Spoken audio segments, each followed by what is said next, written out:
स्वागत है आप सभी का एसपी मैथमेटिक्स मोटिवेशन क्लास में। और आज के इस वीडियो में हम पढ़ने वाले हैं क्लास 7 का प्रश्नावली 21.1 का क्वेश्चन नंबर 6। तो इसके पहले क्वेश्चंस का वीडियो अगर आपने नहीं देखा है तो लिंक डिस्क्रिप्शन में दिया गया है, वीडियो जरूर देख लें। और अगर आप इस चैनल पर नए हैं तो इस चैनल को सब्सक्राइब करें और बेल आइकन को प्रेस करें ताकि हर आने वाली नई वीडियो सबसे पहले आप तक पहुँच जाए।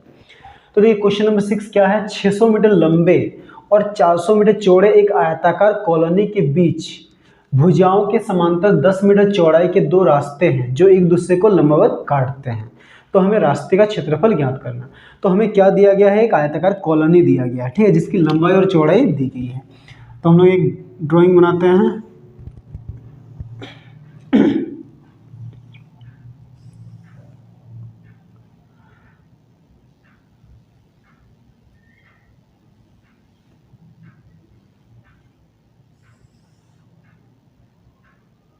ठीक है, तो ये क्या है कि आयत के आकार की कॉलोनी है जिसकी लंबाई क्या है 600 मीटर और चौड़ाई कितना है 400 मीटर।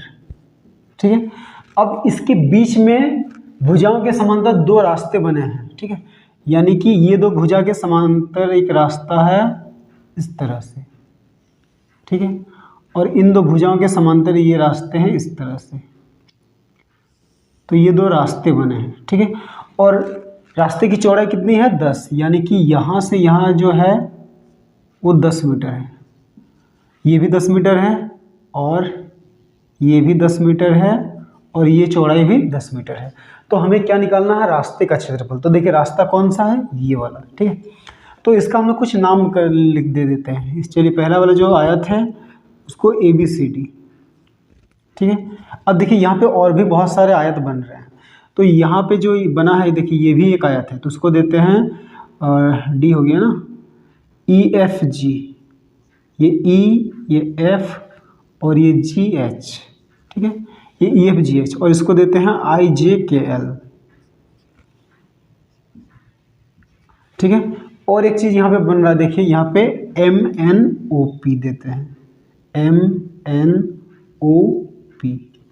ठीक है, तो देखिए रास्ते का क्षेत्रफल के लिए हमें क्या करना पड़ेगा, देखिए EFGH का क्षेत्रफल और IJH का क्षेत्रफल, उन दोनों को जोड़ने से रास्ते का क्षेत्रफल क्या आ जाएगा। देखिए क्या है, EFGH का क्षेत्रफल में भी क्या है MNOP का क्षेत्रफल आ रहा है, और जब हम IJKL का क्षेत्रफल निकाल रहे हैं तब भी क्या है MNOP का क्षेत्रफल आ रहा है। यानी कि क्या है, ये जो MNOP है उसका क्षेत्रफल 2 बार आ जा रहा है।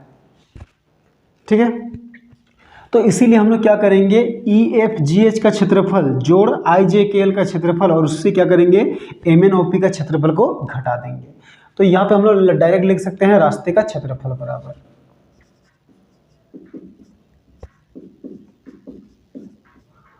तो इधर लिखते हैं। देखिए तो रास्ते का क्षेत्रफल क्या होगा, आयत EFGH का क्षेत्रफल प्लस और क्या हो जाएगा आयत IJKL का क्षेत्रफल। ठीक है, और इन दोनों से क्या घटाना है, तो देखिए MNOP उसका भी देखिए ये भुजा 10 है और ये भी भुजा 10 है, तो लिखते हैं वर्ग MNOP का क्षेत्रफल। ठीक है, तो देखिए आयत EFGH का क्षेत्रफल, तो आयत का क्षेत्रफल क्या होता है, लंबाई गुना चौड़ाई। तो EFGH के लिए हम लोग पता करते हैं कि लंबाई क्या है और चौड़ाई क्या है। तो देखिए EFGH, तो इसके लिए देखिए ये लंबाई होगा यानी कि 400 और चौड़ाई होगा ये 10। तो EFGH का क्षेत्रफल आयत का तो क्या होता है लंबाई गुना चौड़ाई, तो लंबाई की जगह क्या लिखेंगे 400 गुना चौड़ाई की जगह क्या लिखेंगे 10 प्लस क्या है IJKL का क्षेत्रफल, तो ये भी क्या है आयत है, तो इसका भी क्षेत्रफल लंबाई गुना चौड़ाई। तो IJKL के लिए लंबाई चौड़ाई ढूंढते हैं। तो देखिए IJKL, ठीक है, IJKL, तो इसको थोड़ा आगे पीछे लिखते हैं K और यहाँ पे L। ठीक है, तो देखिए IJKL के लिए लंबाई क्या है, ये देखिए ये दोनों लंबाई है, तो ये दोनों किसके बराबर, ये 600 और ये चौड़ाई कितना है 10, यानी कि यहाँ पे क्या लिखेंगे 600 गुना 10 माइनस वर्ग MNOP का क्षेत्रफल। तो देखिए MNOP के लिए देखिए ये लंबाई भी 10 है, ये चौड़ाई भी 10, यानी कि ये क्या है वर्ग है, तो इसका भुजा क्या है 10, तो वर्ग का क्षेत्रफल भुजा गुना भुजा यानी कि 10 गुना 10। ठीक है, तो 400 को 10 से गुना करेंगे तो 4000 प्लस 600 को 10 से गुना करेंगे तो 6000 ठीक है, माइनस 10 दहाई 100, तो 4000 और 6000 को जोड़ेंगे तो 10,000 माइनस 100, ठीक है। तो 10,000 से 100 को घटाएंगे तो कितना हो जाएगा, अब घटा के देख लीजिए ऊपर नीचे 9,900 आएगा, ठीक है। तो इतना क्या हो जाएगा रास्ते का क्षेत्रफल, तो इतना क्या है मीटर स्क्वायर, तो यही हो गया हमारा आंसर, ठीक है।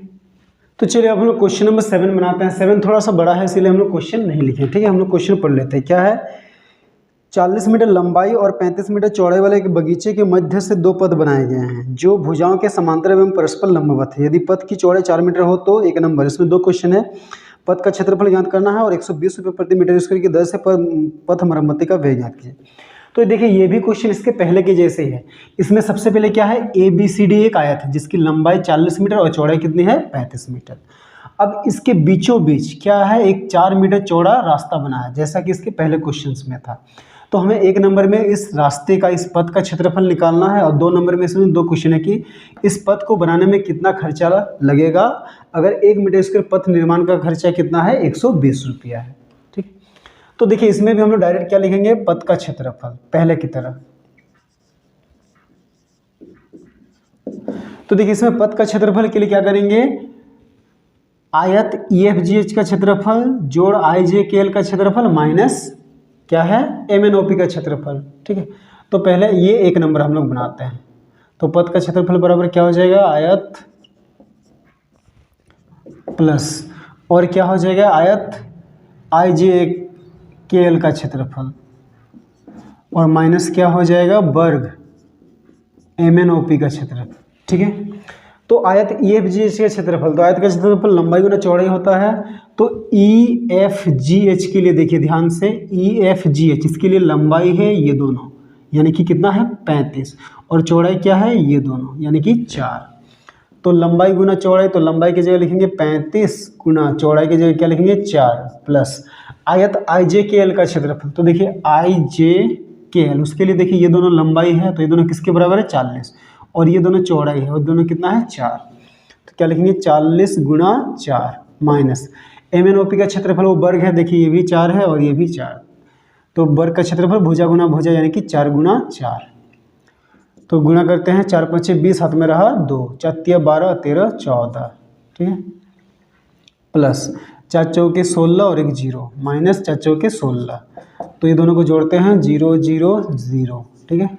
6 4 10 का 0 हाथ में रहा 1 1 1 2 और 1 3, तो 300 माइनस 16, ठीक है। तो 300 से 16 को घटाते हैं, ऊपर नीचे लिख के आप घटा लीजिएगा। तो 10 से 6 घटाएंगे तो 4, फिर यहाँ से आएगा 9 9 से 1 घटाएंगे तो 8, फिर यहाँ पे आएगा 2 यानी कि 284 क्या है मीटर स्क्वायर है पथ का क्षेत्रफल। ये आया 1 नंबर का आंसर, ठीक है। अब 2 नंबर में क्या पूछा है, पथ मरम्मति का व्यय। अगर 1 मीटर स्क्वायर पथ बनाने का खर्चा कितना है 120 रुपया। तो 2 नंबर में क्या लिखेंगे, चूंकि 1 मीटर स्क्वायर पथ मरम्मत का व्यय तो बराबर कितना है 120 रुपया, ठीक है। इसीलिए पथ का क्षेत्रफल कितना आया है 284 मीटर स्क्वायर। पथ मरम्मत का व्यय बराबर क्या करेंगे 284 को 120 से गुणा कर देंगे, इतना रुपया, ठीक है। तो इसको ऊपर नीचे लिख के गुणा करते हैं, 284 को 120 से गुणा करते हैं, ठीक है। तो देखिए अगर आपको 12 का पहाड़ा आता है तो आप डायरेक्ट भी गुणा कर सकते हैं या फिर 2 बार कर सकते हैं। ये 0 को पहले भूल जाइए। तो देखिए 12 चौके कितना होता है 48, 48 का 8 हाथ में रहा 4, फिर 12 अट्ठे 96, 96 और 8 97, 98, 99, 100, 100 का 0 हाथ में रहा 10, फिर 12 दूनी 24, 24 और 10 कितना हो गया 34, ठीक है। तो कितना हो गया 3408 और ये एक 0 है तो यहाँ पे एक 0 लगा देंगे यानी कि इकाई है सैकड़ा। तो कितना हो गया 34,080 रुपया हो गया हमारा आंसर, ठीक है। तो चलिए अब हम लोग क्वेश्चन नंबर 8 बनाते हैं। 8 क्या है, 2 संकेंद्रीय वृत्तों की त्रिज्याएं क्रमशः 3 सेंटीमीटर और 4 सेंटीमीटर है। तो दोनों वृत्तों के बीच के भाग का क्षेत्रफल ज्ञात कीजिए। तो देखिए यहाँ पे क्या है संकेंद्रीय वृत्त। तो संकेंद्रीय वृत्त क्या होता है, जब 2 या 2 से अधिक वृत्त ऐसे होते हैं जिनका केंद्र एक ही होता तो उन्हें संकेंद्रीय वृत्त कहते हैं। तो देखिए हम लोग बनाते हैं। तो मान लीजिए पहला हम लोग एक वृत्त बनाए ये छोटा वृत्त, ठीक है। तो इसका त्रिज्या कितना है 3 सेंटीमीटर, ठीक है। अब ये इसी केंद्र को लेकर हम लोग क्या किए 4 सेंटीमीटर त्रिज्या वाला एक वृत्त बना दिए। तो ये एक वृत्त है, तो इसका त्रिज्या कितना है 4 सेंटीमीटर, ठीक है। तो देखिए यहाँ पे दो वृत्त है, एक छोटा वृत्त जिसका त्रिज्या 3 सेंटीमीटर और बड़ा वृत्त का त्रिज्या 4 सेंटीमीटर, और दोनों का केंद्र क्या है एक ही है, इसीलिए दोनों क्या है समकेंद्री वृत्त। तो हमें क्या करना है दोनों वृत्तों के बीच के भाग का क्षेत्रफल यानी कि ये भाग निकालना है, इस भाग का क्षेत्रफल, ठीक है। तो ये क्वेश्चन और इसके पहले क्वेश्चन में ड्राइंग बहुत इंपॉर्टेंट है, ठीक है। अगर ड्राइंग आपका सही है तो क्वेश्चन बिल्कुल सही बनेगा। तो देखिए इसके लिए क्या करना पड़ेगा हमें, देखिए ये बड़े वृत्त का जो क्षेत्रफल है, बड़ा वृत्त का क्षेत्रफल में पूरा आ रहा है छोटा वृत्त, तो बड़े वृत्त का क्षेत्रफल से अगर हम लोग ये छोटे वृत्त के क्षेत्रफल को हटा दें यानी कि घटा दें, तो ये बीच के भाग का क्षेत्रफल निकल जाएगा, ठीक है। तो देखिए इसमें क्या क्या दिया है, बड़ा वृत्त है और छोटा वृत्त, तो लिखते हैं छोटे वृत्त की त्रिज्या। तो देखिए छोटे वृत्त की त्रिज्या को r मानते हैं, तो r बराबर कितना दिया है 3 सेंटीमीटर, या फिर इसको r1 मान लेते हैं, ठीक है। फिर क्या है बड़े वृत्त की त्रिज्या, इसको क्या है r2 मान लेते हैं, तो ये कितना है 4 सेंटीमीटर, ठीक है। अब क्या है दोनों वृत्तों के बीच के भाग का क्षेत्रफल, तो लिखेंगे बीच के भाग का क्षेत्रफल बराबर, तो बीच के भाग का क्षेत्रफल क्या होगा बड़े वृत्त का क्षेत्रफल माइनस क्या हो जाएगा छोटे वृत्त का क्षेत्रफल, ठीक है। तो बड़े वृत्त का क्षेत्रफल के लिए क्या लिखना है पाई आर, वृत्त का क्षेत्रफल पाई आर स्क्वायर होता है, तो बड़े वृत्त का क्षेत्रफल को त्रिज्या को हम लोग क्या माने हैं r2, तो पाई r2 का स्क्वायर माइनस छोटे वृत्त का क्षेत्रफल पाई, तो छोटे वृत्त का त्रिज्या क्या है r1, तो r1 का स्क्वायर। तो देखिए दोनों में क्या है पाई कॉमन है, तो पाई कॉमन लेते हैं, तो यहाँ पे क्या बचेगा r2 का स्क्वायर माइनस r1 का स्क्वायर। तो पाई की जगह हम लोग क्या लिखते हैं, पाई का मान देखिए क्वेश्चन बोला नहीं है तो 22/7 ही लेंगे, अगर क्वेश्चन बोलता है तो 3.14 लेते हैं, ठीक है।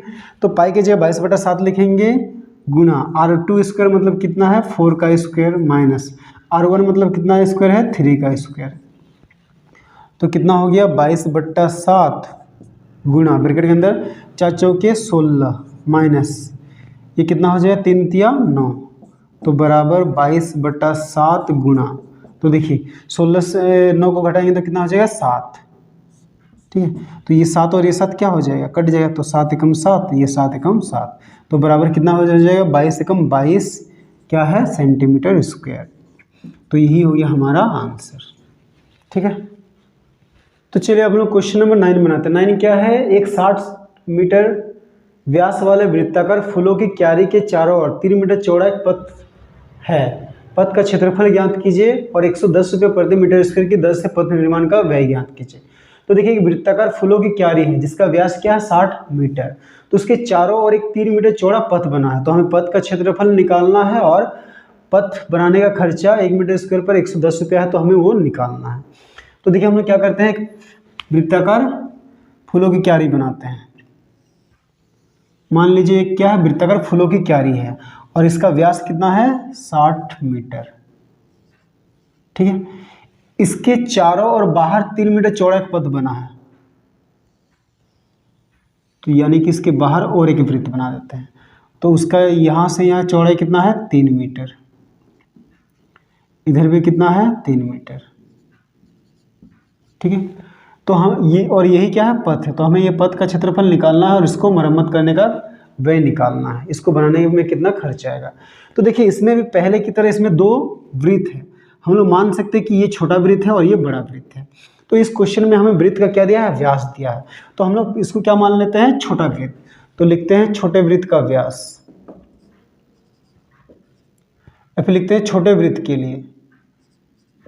तो देखिए छोटे वृत्त के लिए क्या दिया है व्यास दिया है 60 मीटर, तो इससे क्या निकलेगा त्रिज्या, यानी कि तो इसका त्रिज्या को हम लोग r1 मान लेते हैं, तो त्रिज्या बराबर क्या होता है व्यास बटा 2, ठीक है। तो व्यास के जगह क्या लिखेंगे 60/2, यानी कि 2 एकम 2 2 तिया 6 और 0, तो r1 यानी कि छोटे वृत्त का त्रिज्या कितना आ गया 30 मीटर, ठीक है। और ये क्या है बाहर का वृत्त जो है उसको लिखते हैं बड़े वृत्त, तो लिखेंगे बड़े वृत्त के लिए। तो देखिए बड़े वृत्त के लिए व्यास क्या होगा, तो देखिए बड़ा वृत्त का व्यास क्या होगा, यहाँ से यहाँ ये 3 प्लस ये यहाँ से यहाँ 60 और ये 3, तो बड़े वृत्त का व्यास क्या हो जाएगा 3 जोड़ 60 जोड़ 3 यानी कि कितना हो जाएगा 66।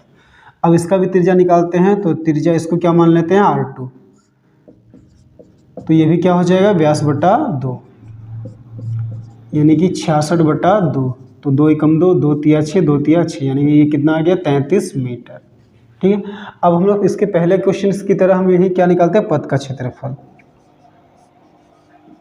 तो इसमें पथ का क्षेत्रफल क्या होगा, बड़े वृत्त का क्षेत्रफल माइनस क्या हो जाएगा छोटे वृत्त का क्षेत्रफल। ठीक है, तो बड़े वृत्त का क्षेत्रफल के जगह क्या लिखेंगे पाई, बड़े वृत्त का त्रिज्या को क्या माने हम लोग R2, तो पाई R2 का स्क्वायर माइनस छोटे वृत्त का क्षेत्रफल को क्या लिखेंगे पाई R1 का स्क्वायर। तो दोनों से क्या पाई कॉमन लेते हैं, तो यहाँ पे R2 square minus R1 square, तो पाई की जगह हमें क्या लेना है 22/7 गुणा R1 स्क्वायर के जगह क्या लिखना है, R1 स्क्वायर के जगह लिखना है 33 का स्क्वायर। ठीक है, माइनस R2 स्क्वायर के जगह क्या लिखना है 30 का स्क्वायर, सॉरी R2 स्क्वायर के जगह लिखे हम लोग 33 का स्क्वायर और R1 स्क्वायर के जगह क्या लिखना है 30 का स्क्वायर। ठीक है, तो ये कितना हो जाएगा 22/7 गुणा, देखिए 33 का स्क्वायर हम लोग कहीं रफ से नहीं निकालते हैं, तो 3 तिया 9, 3 तिया 9, 3 तिया 9, 3 तिया 9, 9 9 9 9 18 9 1 10, तो 33 का स्क्वायर करने से क्या आ जा रहा है 1089 माइनस 30 का स्क्वायर क्या होता है 30 गुना 30 यानी कि 3 तिया 9 और 2 ठो 0, तो कितना हो गया 22/7 गुणा, अब इसको घटाते हैं 1089 से 900 को घटाते हैं, तो 9 8 10 से 9 गया तो 1 यानी कि 189। अब देखते हैं क्या ये 7 से कटेगा, तो देखिए 7 दूनी 14, 15 16 17 18, ठीक है ये 7 से कट रहा है, तो देखिए 7 एकम 7, 7 दूनी 14, 18 से 14 गया तो 4 4 और ये 9 49, तो 7 7 49 यानी कि कितना बच गया 22 गुणा 27। तो अब 27 को 22 से गुणा करते हैं। ठीक है, हम लोग इधर ही रफ करते हैं, तो 2 7 14, 2 दूनी 4 5, 2 7 14, 2 दूनी 4 और 5, तो 4 5 4 9 5।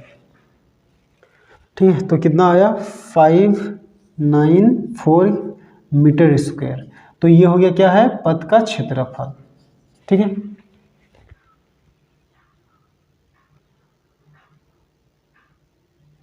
अब हमें क्या निकालना है पथ निर्माण का व्यय। ठीक है, तो हम लोग इसको इधर बनाते हैं, तो लिखेंगे चूंकि क्या है 1 मीटर स्क्वायर पथ निर्माण का व्यय बराबर कितना है 1 मीटर स्क्वायर पथ निर्माण का व्यय है 110 रुपया, इसीलिए कितना मीटर स्क्वायर पथ है, इसीलिए 594 मीटर स्क्वायर पथ निर्माण का व्यय बराबर क्या हो जाएगा 594 गुणा 110 रुपया। ठीक है, तो देखिए ये 0 को भूल जाइए, 11 से हम लोग डायरेक्ट गुणा करते हैं, तो 11 चौके 44 का 4 हाथ में रहा 4, फिर 11 9 99, 99 में अगर हम लोग 4 जोड़ते हैं तो 100 1 2 3, तो 103 का 3 लिखेंगे हाथ में बचेगा 10, फिर 11 5 55, 55 और 10 65, और ये एक 0 है तो यहाँ पे एक ठो 0 दे देंगे, यानी कि इकाई दहाई सैकड़ा हज़ार 10,000 65,340 रुपया हो गया हमारा पथ निर्माण का व्यय। ठीक है।